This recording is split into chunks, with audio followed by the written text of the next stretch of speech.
For an important conversation about special education. It impacts all of our families, and so my hope is that this work not only builds a coalition here in San Diego Unified, but quite frankly, everywhere. Because this is a problem that exists at every school system across the country. For too long, our special education system in San Diego, along with others across the state and the country, have been strained by the chronic underfunding from the federal and state government. Did you know that special education services cost our district more than $400 million annually, yet we receive only about $125 million from state, federal, and local sources, and only $30 million comes from the Individuals with Disabilities Education Act, or IDEA. It's not enough money. It's not enough money to provide all of the resources that our students and families need. When Congress passed the Individuals with Disabilities Education Act, it promised to fund 40% of the excess cost of special education. If we received the 40% we were promised, our district wouldn't even have a budget deficit. Our children would have early interventions. We would be able to meet the needs of our families and our students in a very different way. We're taking $275 million different pots of money to make up the difference, and it is not fair to our children and families. It's the right thing to do, but it's not fair. The lack of funding has been tough on everyone. We've been making it work, kind of, for decades. Something needs to change, and that's why we're here. While underfunding from the state and federal governments remains one of our largest barriers, we are taking responsibility for what is ours to fix. This isn't just a budget problem. We need to make sure that we look at special education holistically. We are naming the systemic challenges that have persisted for too long, and we're committed to repairing them, and we're committed to repairing them together. This morning, I'm outlining a new direction for special education at San Diego Unified. Our vision includes a true continuum of services, stronger early intervention practices, and a robust, multi-tiered system of support that ensures that every student receives what they need to succeed, whether they have an IEP or not. Before I jump into our plan of action, I want to take a moment to recognize and thank the members of this growing coalition we're in the midst of building. Our Board of Education is represented here today by Vice President Richard Barrera. Thank you for joining us. Our special education team, Dr. Nisi Watkins, Jennifer Hugerheid, Kimberly Downey, and Sarah Thomas, and our Parents and Community Advisory Committee for Special Education, President Sarah Kiefer, along with some members here in the audience. This growing group's partnership and commitment to the cause of special education is vital to the work that we're doing.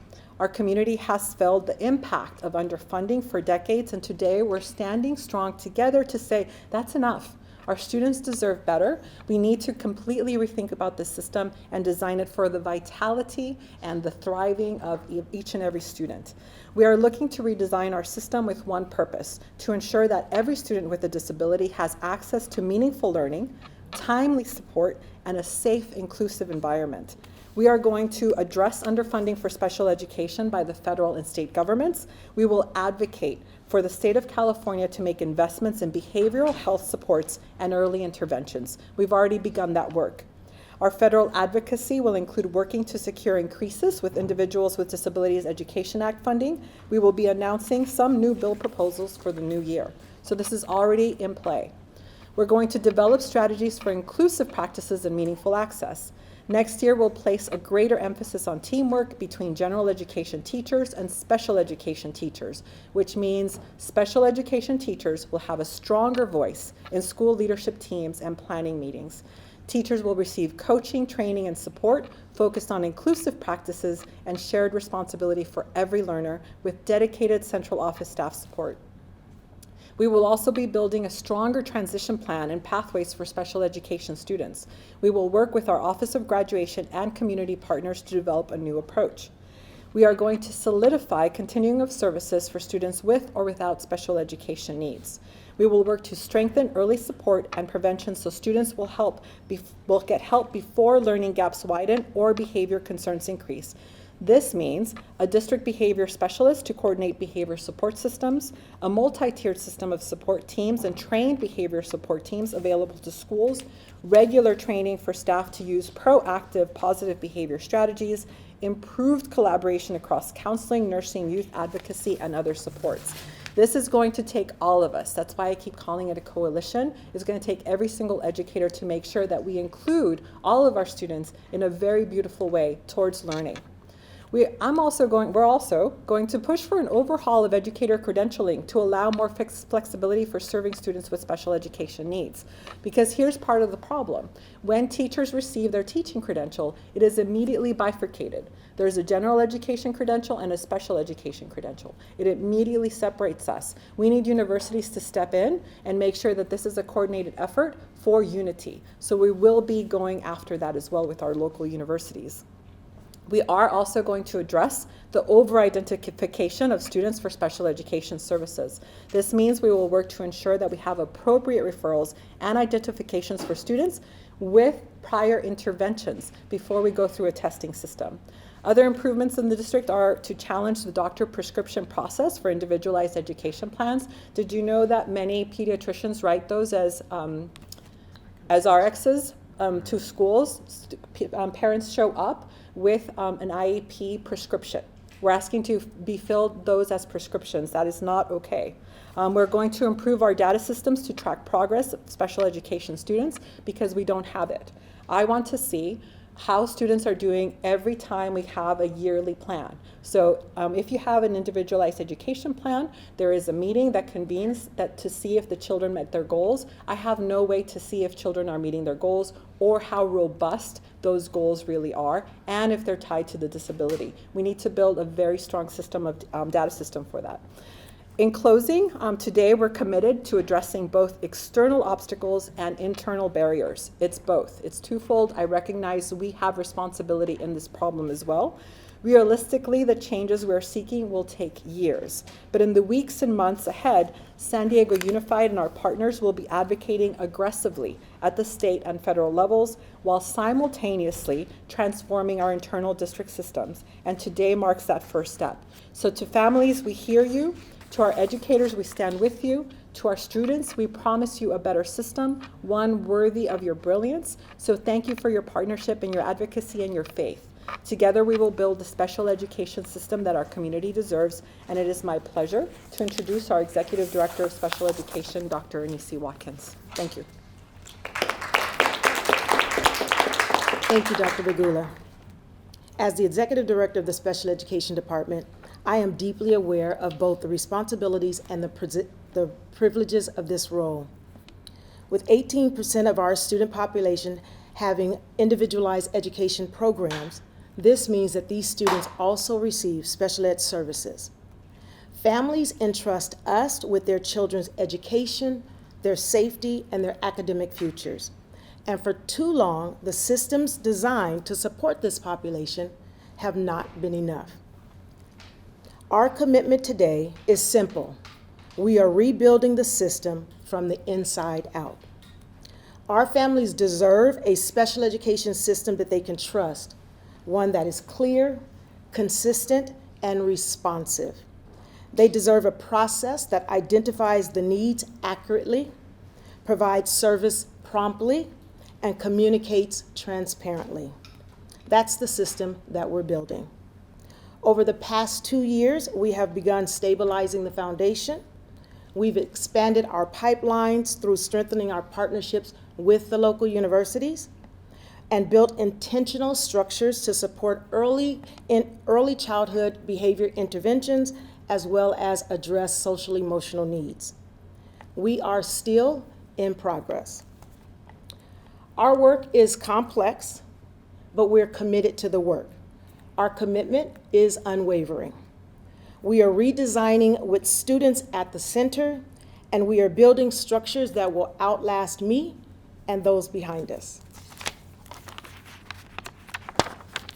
To our families, we are doing this work with you, not for you. Your experiences matter, your voices matter, and your partnership in shaping the future of San Diego Unified is important to us. Thank you for believing in what is possible and for holding us accountable for every step along this journey. Thank you. I would now like to introduce Ms. Sarah Kiefer, who is our Community Advisory Community Chair. Sarah Kiefer.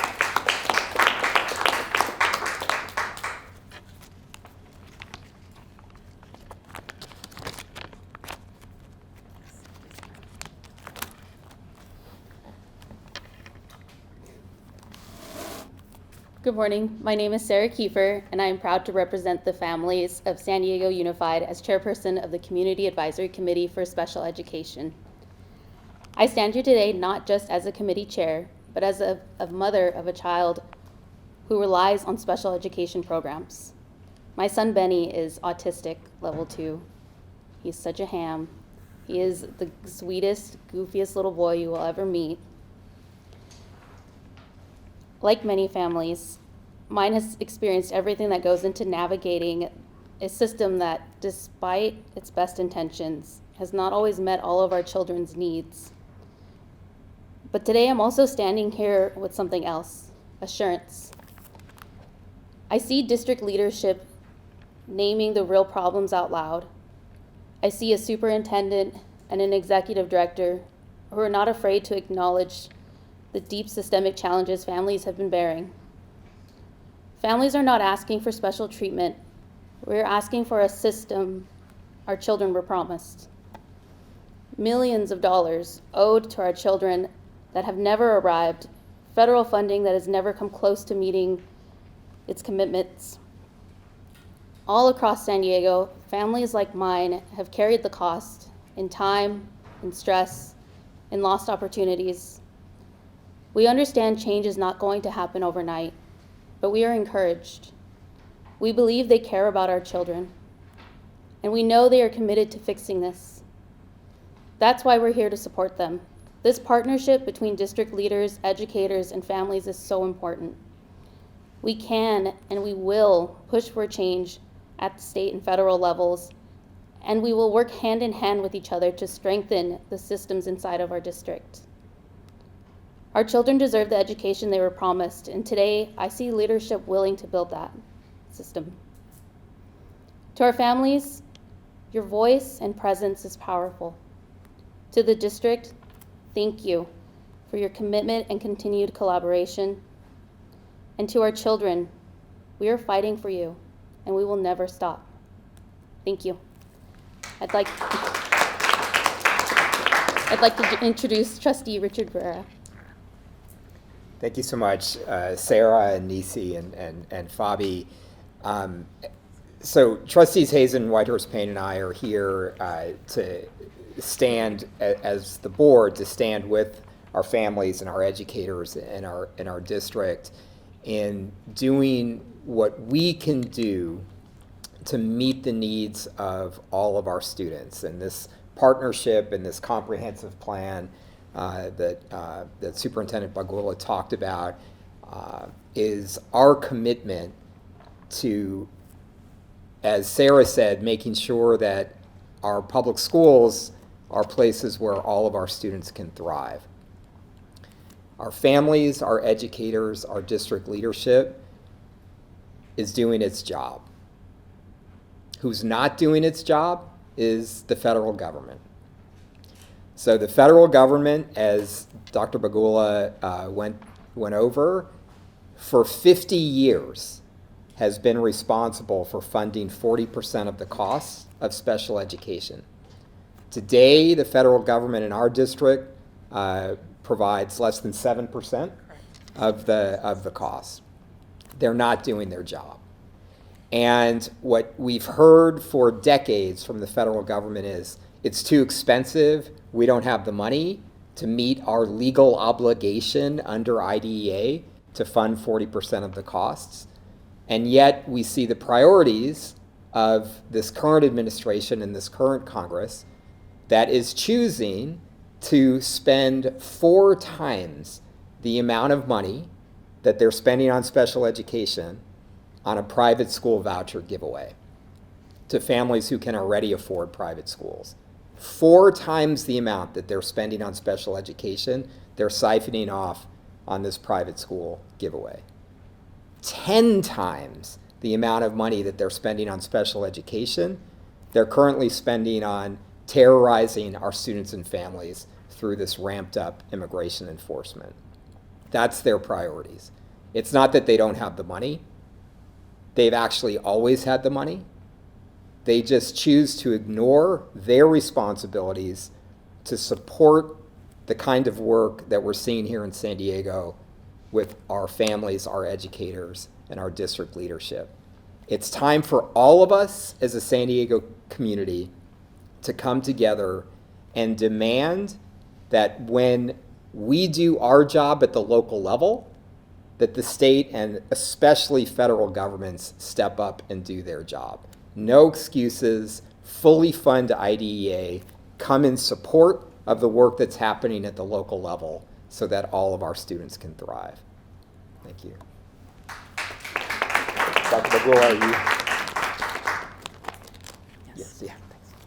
I just want to say thank you to everyone here. I'm going to reiterate that this should be something that involves the entire community, that we should all care about this, that we should all demand that this is fully funded. And so I'm very appreciative of all of our partnerships right now, our school board for supporting our work. Thank you for being here. Our partners from our special education office, our parents that are here for CAC.